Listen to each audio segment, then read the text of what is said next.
Wala nang maraming paligoy-ligoy pa, diretso sa punto na. Maiksi lang ang komentaryo, pero diretso sa punto. Maraming kuro-kuro, may tiwali, may totoo. Dito, sa puntong diretso tayo. Punto diretso. O mga kabunyog, pati si Bam Aquino, binira na si Alan Cayetano dahil sa laban sign. O mga kabunyog, si Alan Peter Cayetano, sabi ni Alan Peter Cayetano, hihiramin niya daw yung laban sign. O yan, nakikita niyo nandiyan sa picture. Sabi ni Alan Peter, kasi ang pinaglalaban niya daw ay para sa katotohanan, para sa kalayaan ng bayan, katulad daw ng pinaglaban nila dating Senador Benigno Ninoy Aquino. Kaya sabi niya, ang kanyang gagawin ay pagpapatuloy ng laban nila Ninoy Aquino at gagamitin niya ang laban sign. Kaya lang siyempre, hindi matunawan ang mga yung Atom nga, August 21 movement, sabi ni Volt Bohol, yung leader ng Atom, ang L ni Cayetano, hindi yan laban, lapastangan.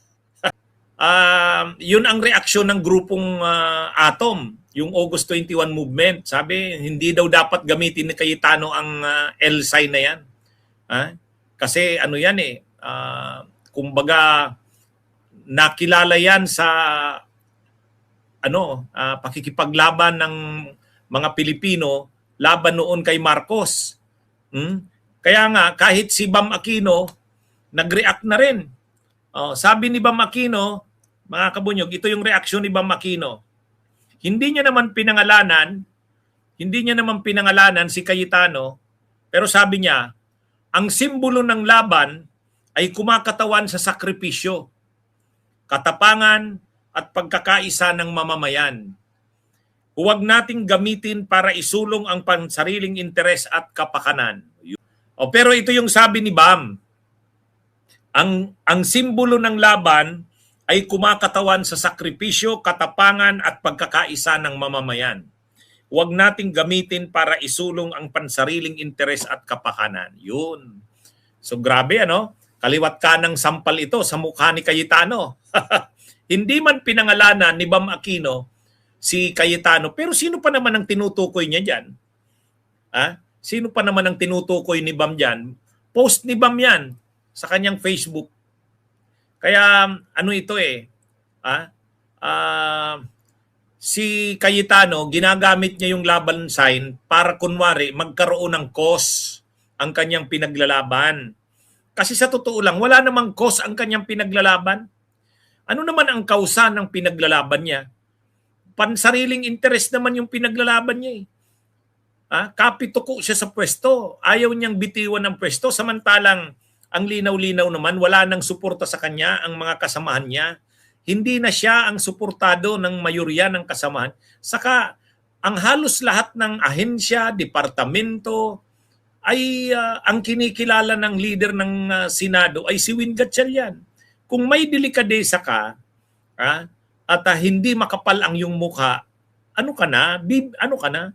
Kilalanin mo na yung realidad na hindi na ikaw ang leader ng Senado. Pero hindi ganun.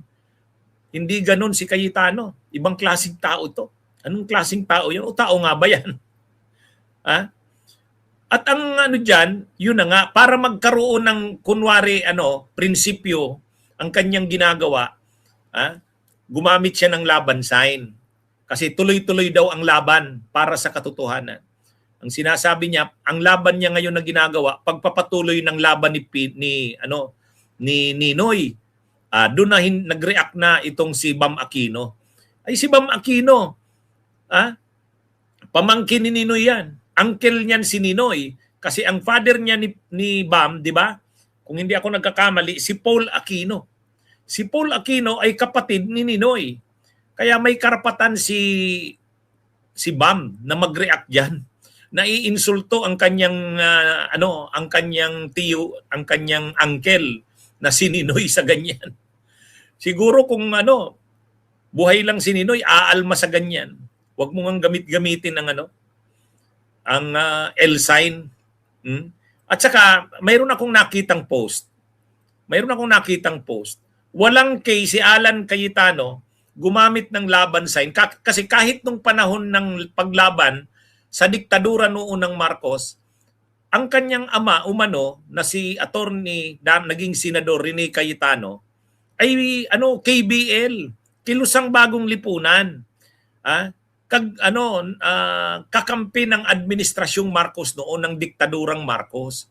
Kaya yung pamilya nila Alan Peter Cayetano nung mga panahon ng Marcos ay pro-Marcos. Kaya wala siyang karapatang magsabi na parang naging bahagi siya ng paglaban sa diktadura kasi hindi naman eh.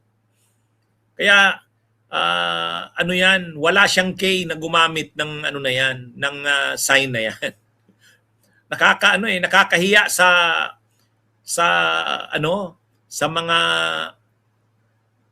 sa mga nagsakripisyo para sa bayan na ginamit yung sign na yan. Nasisira eh.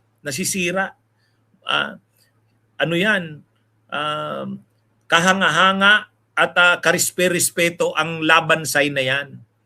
Yan ay simbolo ng sakripisyo. Yan ay simbolo ng tunay na paninindigan para sa bayan. Sa ginagawa ni Cayetano, hindi naman para sa bayan ang ginagawa niya. Bakit siya gagamit ng sign na yan? Anyway, so yan mga kabunyog, tama yung ginawa ni Bam Aquino. Nag-post siya, sabi niya, ang simbolo ng laban ay kumakatawan sa sakripisyo, katapangan at pagkakaisa ng mamay. Hindi natin gamitin, huwag natin dapat itong gamitin para isulong ang pansariling interes at kapakanan. O yun, kasi sa pansariling interes naman talaga ginagamit ni Cayetano eh. Bunyog, halikan na kasama ka. Bunyog, kapag buklod ay may pag-asa. Luzon, Visayas, Mindanao, isa ang pananaw. Sa bagong Pilipinas ang bunyog isisigaw.